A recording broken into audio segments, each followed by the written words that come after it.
Les échecs. Cela a toujours été pour moi un mystère. J'ai déjà joué enfant, mais je n'ai jamais vraiment accroché. Il y a quelques temps, le youtubeur Inoxtag a commencé à s'intéresser de très près, créant même des tournois avec d'autres créateurs et des événements avec Victor Mbayama, Théo Philippines et évidemment Julien Song, le maître international dans cette discipline. Et vous savez quoi? J'ai totalement accroché. Certes, c'est pas le genre de choses que je fais habituellement, car il faut savoir se poser et bien réfléchir, alors que moi je suis plus dans la précipitation. Par la suite, je me suis créé un compte sur chess.com et avec un élan de confiance comme je n'avais jamais ressenti auparavant. Je me disais à tout moment je vais être l'élu, devenir le meilleur joueur d'échecs. Mais la réalité m'a vite rattrapé. J'ai d'abord testé mon niveau contre ma copine qui se débrouille plutôt pas mal. Les stats parlent d'elles-mêmes. Et encore, c'est parce que je me suis amélioré depuis. Car sinon, je n'aurais pas une seule victoire. Aujourd'hui, je me retrouve avec 269 Elo, à manquer de concentration au cours de mes parties et surtout sans réelle stratégie. Et c'est comme ça que j'ai eu l'idée d'un 24 heures pour apprendre les échecs.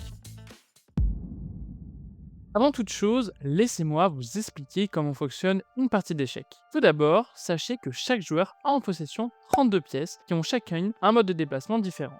Pour commencer, nous avons les pions. Ils peuvent se déplacer seulement d'une case vers l'avant, sauf lors de son premier déplacement, où ils peuvent avancer de 2 cases. En d'autres termes, c'est les plus gaises, sauf si vous arrivez à l'emmener de l'autre côté de l'échiquier, car là, il pourra se transformer en une pièce de votre choix, entre la dame qui est le plus courant, la tour, le fou et le cavalier. Ensuite, nous avons le fou. Lui, il peut se déplacer en diagonale seulement. Il existe un pour les cases blanches et un pour les cases noires. Après, nous avons le cavalier. Il peut se déplacer en effectuant des L, soit 3 cases dans la même direction et une case sur le côté. Après, il y a la tour qui peut se déplacer vers l'avant ou sur le côté d'autant de cases qu'elle le souhaite. Cela fait d'elle un pion très fort. Puis nous avons la dame qui correspond à la fusion entre le fou et la tour. Elle peut donc se déplacer partout sur l'échiquier, ce qui fait d'elle le pion le plus fort. Et enfin, nous avons le roi, le pion le plus important de vos pièces. Il peut se déplacer d'une seule case, mais dans n'importe quelle direction. Mais ce qui fait son importance, c'est que si durant votre partie, vous perdez votre roi, alors la game est automatiquement perdue. Maintenant que vous savez tout ça, je vais vous expliquer comment gagner. Et il existe 3 manières. La première et la plus connue est l'échec et mat. C'est quand votre roi ne peut plus s'échapper des pions de votre adversaire. Ensuite, il existe l'abandon. Très souvent, vu chez les professionnels, c'est une méthode utilisée quand on voit que la game ne va que dans un sens. Et pour éviter de perdre du temps, préfère abandonner la partie. Enfin, la dernière, c'est de perdre au temps. Dans les parties classiques, chaque joueur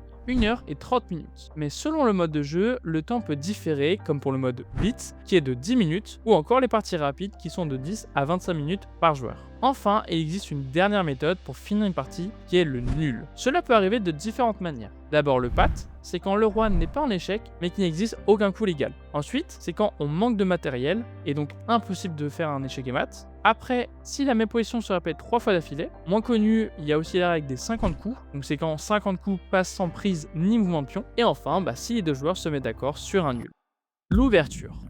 Comme son nom l'indique, c'est le début d'une partie d'échecs. Il existe un nombre incalculable d'ouvertures. Et si t'es comme moi, tu ne comprends rien. J'ai donc regardé une vidéo pour que je comprenne le principe de l'ouverture et les méthodes que je pourrais réutiliser ensuite dans mes parties. Et la chose qui revient à chaque fois, c'est les 3 principes de l'ouverture. Donc, la première étape, c'est de contrôler le centre. Il va falloir avancer mes pions vers l'avant. Et pourquoi c'est si important? Car cela permet de donner plus de mobilité à mes pièces. Ensuite, ça va être de développer les pièces, comme les cavaliers et les fous, pour qu'elles puissent participer au jeu. Enfin, il va falloir protéger le roi avec un mouvement appelé le roll. C'est le seul mouvement permettant de bouger 2 pièces à la fois. Le but va être de sécuriser le roi sur un côté et ainsi d'éviter de le laisser au centre trop longtemps, mais aussi d'activer une de nos 2 tours. Évidemment, il y a des choses à éviter de faire, comme sortir trop tôt la dame, car elle risque d'être attaquée facilement, ne pas pousser trop de pions inutiles, car risque de se créer des faiblesses, et enfin de ne pas déplacer plusieurs fois la même pièce sans raison. C'est bien beau de savoir tout ça, mais concrètement, on fait quoi maintenant? Pour m'aider, je suis parti faire des recherches sur YouTube et je suis tombé sur cette vidéo de Julien Song. Et en analysant mon type de jeu et différentes ouvertures présentées dans la vidéo, je constate que je faisais certaines erreurs. En général, j'aime bien ouvrir très vite avec mes cavaliers, mais selon les réponses de mes adversaires, je réagissais de la mauvaise manière. Après avoir passé plusieurs dizaines de minutes à bien comprendre ces différents principes, j'ai enfin compris comment débuter ma partie.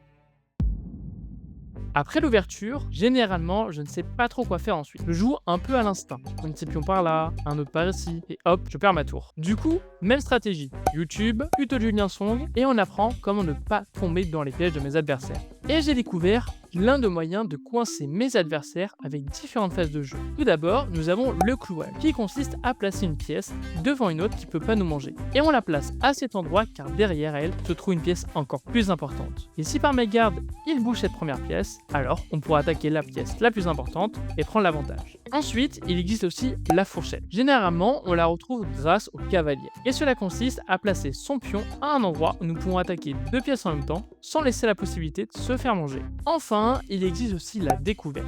Concrètement, nous avons une pièce comme ici, le fou qui est protégé par la dame, mais aussi une tour qui peut attaquer notre fou. Pour trouver un moyen d'éliminer cette tour sans perdre notre fou, il va falloir trouver un moyen de bouger le fou sans laisser le temps à notre adversaire de manger notre dame avec la tour. Du coup, il faut provoquer un échec. Comme le roi est attaqué, il doit obligatoirement se défendre, ne permettant pas à la tour de nous attaquer. Et hop, on lui récupère.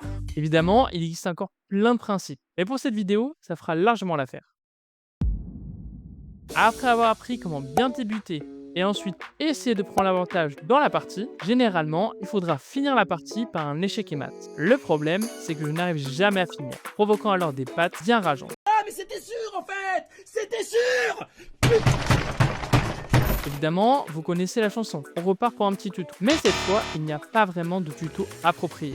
Pourquoi je ne fais pas de vidéos sur les finales et pourquoi aussi beaucoup de youtubeurs ne font pas de vidéos sur les finales? La raison est assez simple, c'est parce que systématiquement, elles font très peu de vues. Et c'est dommage. Ok, mais du coup, comment je fais pour m'améliorer? Bah, il faut pratiquer. Maintenant que nous avons eu tous ces conseils, il est temps de tryharder pour monter le plus possible.